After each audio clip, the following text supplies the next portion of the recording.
Les investisseurs s'inquiètent de plus en plus de la montée des tensions commerciales entre les États-Unis et la Chine. Ça a des impacts bien concrets aussi sur notre portefeuille. On va en parler avec Fabien Major, planificateur financier et chroniqueur au Journal de Montréal. Bonjour, Fabien. Est-ce que vous m'entendez bien? Bonjour. Fabien, oui. Alors, bon, Oui, quels sont effectivement. ces impacts considérables, justement, sur notre portefeuille? Qu'est-ce qu'on doit savoir? Bien, c'est l'augmentation de la volatilité, mais ça touche vraiment plein de secteurs. Le secteur bancaire, hier, a été surpris. Il y a aussi tout ce qui est pétrolier. Et puis, les grandes chaînes de magasins, les actions là, de groupes comme Best Buy, ça a baissé de quelque chose comme 11 hier.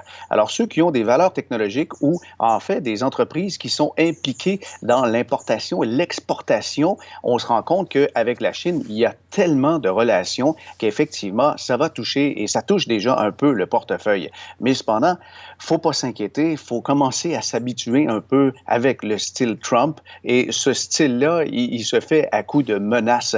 On essaie finalement de mettre de la pression, davantage de pression sur les autorités chinoises pour qu'il y ait une entente. On fait quoi, nous, comme clients, comme investisseurs, justement, là, pour Ouais. se protéger de ces tensions?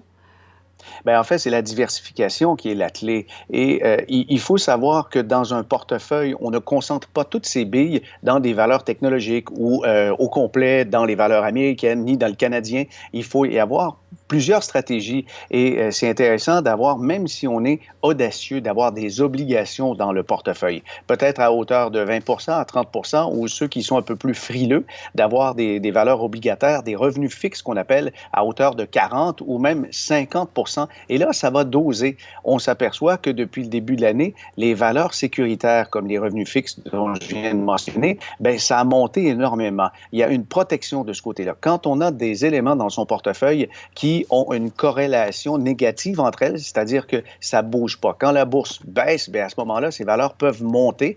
On a une annulation ou une atténuation de l'impact de mouvements boursiers comme on a vu hier et avant-hier. Parlant de mouvements boursiers, ça va mal pour nos deux fleurons, hein, SNC-Lavalin et Bombardier, depuis quelques heures.